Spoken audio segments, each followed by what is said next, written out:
Hello friends, कैसे हैं आप सब लोग। मैं शिवचंद्र कुशवाहा आप सभी लोगों का हमारे यूट्यूब चैनल इलेक्ट्रिकल ग्राम पर हार्दिक स्वागत और अभिनंदन करता हूं। जैसा कि हम सभी लोग जानते हैं, जब भी वायरिंग इंस्टॉलेशन की बात होती है या हम इलेक्ट्रिकल में एक्सेसरीज की बात करते हैं, तो सबसे पहले हमारे माइंड में एक विचार आता है कि हमें किस टाइप का प्रोटेक्टिव डिवाइस हमें लगाना चाहिए। जब भी हम प्रोटेक्टिव डिवाइसेस की बात करते हैं, तो एक प्रोटेक्टिव डिवाइस का नाम आता है जिसका नाम है फ्यूज। फ्यूज कैसे काम करता है और उसके बारे में इंट्रोडक्शन जानेंगे और टर्मिनोलॉजीज भी जानेंगे। चलिए दोस्तों, हम लोग स्टार्ट करते हैं बिना देरी किए। चलिए नेक्स्ट हम देख लेते हैं। देखिए, फ्यूज एक सेफ्टी डिवाइस होता है और फ्यूज एक प्रोटेक्टिव डिवाइस होता है। इसका जो पर्पस होता है, वो जब भी हमारे इलेक्ट्रिकल सर्किट में एक ओवर करंट कंडीशन आती है या शॉर्ट सर्किट कंडीशन आती है, उस समय ये जो सर्किट को ओपन कर देता है। और जब सर्किट ओपन हो जाता है तो हमारे जो इलेक्ट्रिकल इक्विपमेंट्स होते हैं, वो डैमेज होने से बच जाते हैं, एक दुर्घटना टल जाती है। जब भी हमारा सर्किट जो हमारे फ्यूज के अंदर जो फ्यूज वायर होता है यानी फ्यूज एलिमेंट होता है, वो हीट होकर के मेल्ट हो जाता है। मेल्ट होने से क्या है, हमारा जो सर्किट है वो ओपन हो जाता है। और ओपन होने के कारण ही हमारा जो सर्किट है, वो हमारे जो इक्विपमेंट्स लगे हुए हैं उस सर्किट के अंदर, वो एक डैमेज होने से बच जाते हैं, एक दुर्घटना से बच जाते हैं। तो देखिए, आप लोग जो फ्यूज का सिंबल होता है कुछ इस तरीके से होता है। जब भी आप लोगों से इंटरव्यू में पूछा जाए या एग्जाम्स में पूछा जाए, तो इस तरीके से फ्यूज का सिंबल होता है। और हम अब चलिए आगे देख लेते हैं। देखिए, मैं फ्यूज की बात कर लूँ, तो फ्यूज बेसिकली कहाँ लगा हुआ होता है। तो देखिए, फ्यूज हमेशा फेज वायर्स में लगा हुआ होता है। ये आप लोग देख सकते हैं इमेज में कि फ्यूज को हमेशा फेज वायर में लगाया जाता है। इसको न्यूट्रल और अर्थ वायर में नहीं लगाया जाता है।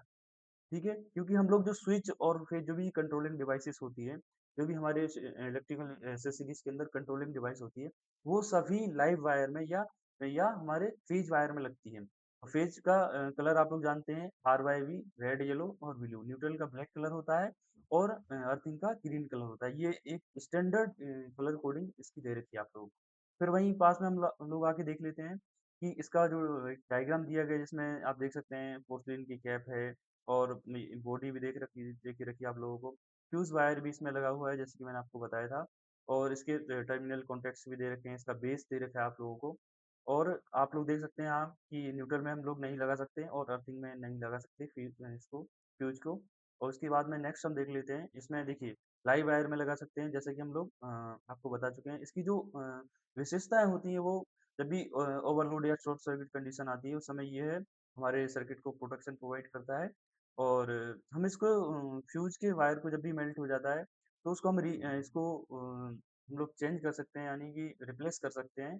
और इसकी रेटिंग के अकॉर्डिंग हम इसको चेंज करते हैं। और नेक्स्ट हम देख लेते हैं कि इसकी टर्मिनोलॉजीज। तो हमने आपको बता चुके हैं कि प्लेसमेंट कहाँ पे ये लगा हुआ होता है, वो हम बात कर चुके हैं। फ्यूज एलिमेंट की हम लोग बात करें, तो देखिए यह एक फ्यूज एलिमेंट क्या होता है। देखिए, फ्यूज एलिमेंट फ्यूज कैरियर के अंदर लगा हुआ होता है। फ्यूज एलिमेंट का काम यह होता है कि जब भी हमारी सर्किट के अंदर रेटेड करंट से ज़्यादा करंट जब भी फ्लो होने लग जाता है, तो उस समय यह मेल्ट होकर के हमारे सर्किट को ओपन कर देता है। जिससे हमारे इक्विपमेंट्स हैं वो डैमेज होने से बच जाएँगे। देखिए, इसका जो काम होता है कि रेटेड करंट से ज़्यादा बहने पर वो टूट जाता है। और इसके जो किस मटेरियल का ये होता है, तो वही हम लोग देख लेते हैं। देखिए, टिन, लेड और टिन का हो सकता है। जनरली जो हम लोग यूज़ करते हैं, वो कॉपर का यूज़ करते हैं। कॉपर का जो मेल्टिंग पॉइंट होता है, वो 1083 डिग्री सेल्सियस होता है। और सिल्वर का भी हम लोग जो बड़ी-बड़ी इंडस्ट्रीज़ होती हैं, उसमें यूज़ करते हैं। उसके बाद में इसका जो मेल्टिंग पॉइंट कम होता है, क्योंकि जब मेल्टिंग पॉइंट कम रहेगा, ताकि वो थोड़ी-सी भी हीट यानी होगी तो तुरंत मेल्ट हो जाएगा और हमारे सर्किट को ईज़िली बचा लेगा। तो इसका काम यही होता है एलिमेंट का, कि जब भी हमारे सर्किट में एबनॉर्मल कंडीशन आती है, तो उस समय हमारे सर्किट को ओवरहीट से बचाना और हमारे सर्किट को एक दुर्घटना से बचाना। चलिए नेक्स्ट बात कर लेते हैं हम लोग अब, कि फ्यूज बेस क्या होता है। देखिए, आपको इस डायग्राम में जो दिख रहा है, ये फ्यूज बेस होता है। जो इस ये जो आपको दो होल दिख रहे हैं, इनमें से स्क्रू से हम लोग इसकी स्क्रू की सहायता से उसको हम लोग कस लेते हैं दीवार में। ये एक फिक्स हो जाता है। और आपको ये यहीं पे दिख रहा होगा, इसके जो दो कॉन्टेक्ट्स हैं, ये सर्किट के कॉन्टेक्ट्स यहाँ पे आके यहाँ पे आके कनेक्शन इसके हो जाते हैं। उसके बाद में फ्यूज कैरियर। फ्यूज कैरियर क्या होता है? देखिए, आप ये जो आपको दिख रहा है, ये फ्यूज का ही एक पार्ट है। यानी इसमें यहाँ पे हम लोग ने फ्यूज़ का जो एलिमेंट है वो यहाँ पे लगा हुआ होता है। देखिए आप लोग पीछे देख सकते हैं। ये देखिए मैं आपको दिखा देता हूँ। ये देखिए, ये आपको दिख रहा है? ये फ्यूज़ वायर है। इसको हम फ्यूज़ एलिमेंट कहते हैं। तो जब भी हमारा ओवरहीटिंग के कारण या शॉर्ट सर्किट के कारण ये जो है इस तरीके से मेल्ट हो जाता है। मेल्ट होने के कारण ये सर्किट को ओपन कर देता है और सर्किट जब भी ओपन हो जाएगा तो हम लोग एक दुर्घटना से बच जाएँगे। चलिए अब नेक्स्ट हम देख लेते हैं कि अ, जो फ्यूज़ कैरियर की हमने बात कर ली है, जिसमें आपको देख सकते हैं डायग्राम में कि एस्बेस्टस की ट्यूब है ये और यहाँ पे फ्यूज़ एलिमेंट आप लोग देख सकते हैं इस डायग्राम में ये लगा हुआ है। फ्यूज़ कैरियर कॉन्टैक्टस जैसे कि मैंने आपको दिखाया था कि ये इसके कॉन्टैक्ट्स हैं। उसके बाद में next fuse base. Fuse base आप लोग देख ही चुके हैं। चलिए अब हम नेक्स्ट बात कर लेते हैं कि करंट रेटिंग क्या होती है? देखिए करंट रेटिंग वही होती है कि safe maximum current that can pass continuously without overheating यानी कि बिना गर्म हुए हमारा जो वायर है यानी 5 फ्यूज़ का एलिमेंट है, वो रेटेड करंट को कितनी देर तक अपने अंदर से फ्लो कर सकता है। यानी बिना बिना मेल्ट हुए वो अपने अंदर से कितनी देर तक करंट फ्लो कर सकता है, उसी को ही हम करंट रेटिंग बोलते हैं। फ्यूजिंग करंट क्या होती है? Fusing current the current at which the fuse element melt यानी वह करंट रेंज यानी वह करंट की रेटिंग जिस पर फ्यूज़ का जो एलिमेंट है वो मेल्ट हो जाता है। यानी मेल्ट हो जाएगा तो क्या है हमारा सर्किट ओपन हो जाएगा और हम एक दुर्घटना से बच जाएँगे।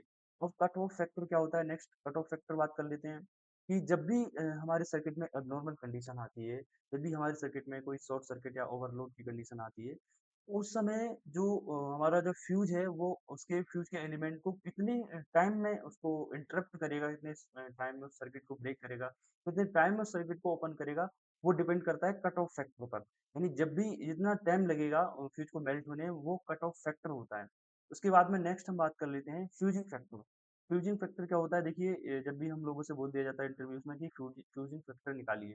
तो the ratio between minimum fusing current and current rating यानी minimum fusing current and current rating का जो रेशियो होता है उसे हम फ्यूजिंग फैक्टर बोलते हैं। अब वही हम बात कर लेते हैं कि इसका फ्यूजिंग फैक्टर कितना होता है।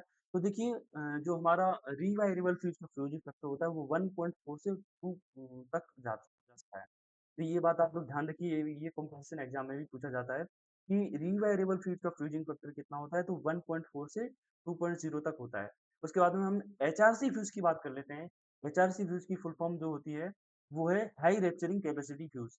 हाई रैप्चरिंग कैपेसिटी फ्यूज इसका जो फ्यूजिंग फैक्टर होता है 1.1 तक होता है। तो आप लोग ध्यान रखिएगा कि फ्यूजिंग फैक्टर कितना होता है और एचआरजी फ्यूज का फ्यूजिंग फैक्टर कितना होता है, फ्यूज करंट रेटिंग क्या होती है, उसका एलिमेंट है वो कॉपर का ही क्यों बनाया जाता है। इस तरीके से आप लोग चीज़ें ध्यान रखिएगा।